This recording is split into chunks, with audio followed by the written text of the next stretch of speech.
Hi, and welcome to Racing with Remy. I'm your host, Remy, and today I'm here with my dad. Hello.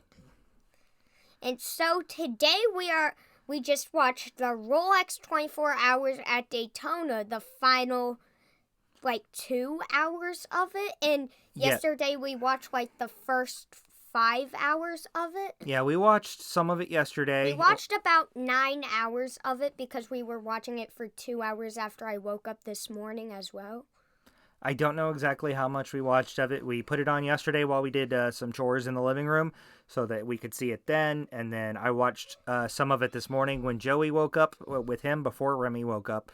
And then we watched some of it then. And then we turned on, we had to run some errands. And then we watched the final 2 hours together while we also did more chores in the living room. So, Remy, let's talk about this. 24 Hours at Daytona, IMSA series. There were 5 different sub-series that came from that. DPI, LPM2, LPM3, GTLM, and GTD, or GDT. I can't remember. It's GTD. GTD, I was right the first time? All right. So, Remy, tell us who won. Now, the big series is the DPI series. Tell us who won there. Okay, so first place in the DPI series was Ricky Taylor, Felipe Albuquerque, Alexander Rossi, and Elio Castroneves. Okay, so I guess you probably figured out it's a 24-hour race, so they need multiple drivers because one person trying to drive for 24 hours is not a good idea. So tell us about those 4 drivers. What do you know about any of those 4? I know that Elio Castroneves is in IndyCar, and I believe Alexander Rossi is IndyCar too. Yes, actually, Alexander Rossi is the defending Indy 500 champion, which is the big race of IndyCar racing. He won it last year. Elio Castroneves has won it 3 times, which the record for Indy 500 wins is 4, so he's pretty close to the record. Yeah. And so in second place, we have a couple of big names, Jimmy Johnson and Simon Pagenaud. It's Jimmy, 7-time NASCAR champion, 2-time Daytona 500 winner. Simon Pagenaud, I believe, has also won an Indy 500. We'd have to double check, but I believe he has as well. What other big names were in this series? So there was none in third place, but in fourth place we have the Dinger and JPM. For those who don't know, JPM is Juan Pablo Montoya, and you probably know that the Dinger is AJ Allmendinger. Who else we got here? In fifth we have Scott Dixon. Scott Dixon, who I believe is the reigning IndyCar Series champion, another Indy 500 winner, and who else? Sixth is Chase Elliott, who is in NASCAR, the reigning NASCAR champion, and Mike Conway, who is in IndyCar. And I also want to give a mention to Felipe Nasser, who is in that car as well. Okay, and then so that covers pretty much the big names from DPI. So next on your list here, I see LMP2. Tell us who won that series. So who won that series was Dwight Merriman. Who else? And Paul Hyphen. Paul-Lug Chaten. Paul-Lug. Yeah, Chaten. That's a hard word to say. Who else? Ryan Dalziel, and Kyle Tilley. Okay. I've never heard of any of those guys. But we still have some mentions that finished in fourth place. We have Austin Dillon from NASCAR and Cody Ware from NASCAR. Cody Ware's more like an Xfinity truck guy, but runs a few cup races, kind of like maybe Justin Allgaier, or maybe he's a little more like Travis Kvapil. Okay. So next up on your list, I see the GTLM. Who won that one? And Antonio Garcia, Jordan Taylor, and Rick Katzberg.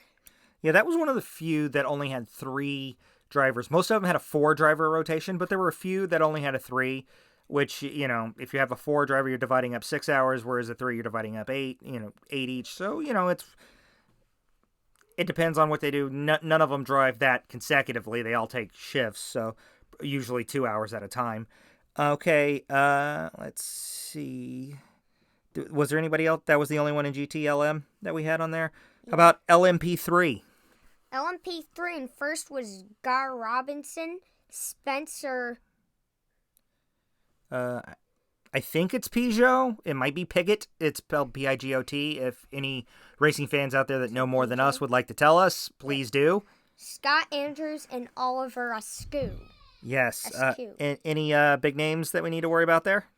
Fifth is Colin Braun. Colin Braun. I've seen him run the truck series a lot. And then finally, GTD. Who won that one? Russell Ward, Philip Ellis, Indy. Dontje, I think is how that's pronounced. Dontje. That is very difficult for a 10-year-old to say. And then what else? Who's the other one there?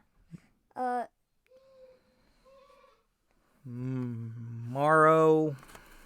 It's I can't see the last name. Is it Morrow Engel? Morrow Engel, thank you.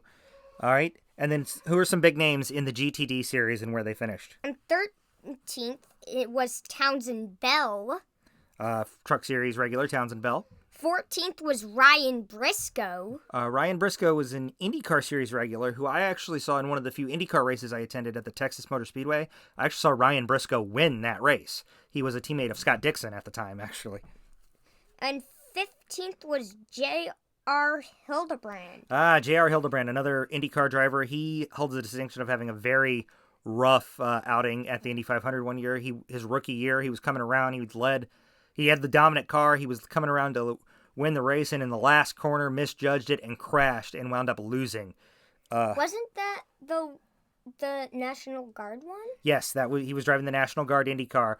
It was a bad day for the National Guard that Memorial Day weekend. Oh, yeah, because the exact same day Dale Jr. was leading the Coke 600, but then ran out of gas on the last lap while leading. Yep. The National Guard sponsored his car as well. The National Guard, it was a rough day for National Guard. They had two cars that should have won two big races, but the last lap they had a problem and lost. Yep, but so that will recap our 24 hours of Daytona. The Daytona 500 is in 2 weeks. And we have Speed Weeks coming up next week. Yes, looking at the schedule here based on when we have to record and things, we will probably not have a race recap of the Busch Clash coming up because I believe it's on a Tuesday this year rather than a Sunday. But we'll recap Daytona 500 qualifying to see who's on the poles and set up the duels. And we'll also look into maybe doing some type of retro race review or a crash compilation that Remy likes to do or something like that. Yeah, I have one in mind. It's the top 10 worst NASCAR flips of the 2000s, and I'm gonna add some honorable mentions to that one as well before we get to our number one. All right, so we'll take care of that next week. Thank you for watching Racing with Remy. Please be sure, and for listening, if you're on the podcast, please smash that like button and subscribe button if you're on YouTube. Yes, and now take us home with the rest of it, Remy. So you can find us on Spotify, Anchor, Google Podcasts, Overcast, and Pocket Casts, and I believe we're on Breaker as well. And you can also find us on withmywifepod.com where I have some merchandise. Yes, you can. And so, check us out on YouTube. Check us out on your podcatcher of choice. Go to withmywifepod.com. And also check out our other podcast, Caregiver Chronicles. I watch it with my wife, and I listen with my wife. What else? I want to put the merchandise down in the link in the description. I'll figure out how to do that later, son. Bye. Bye.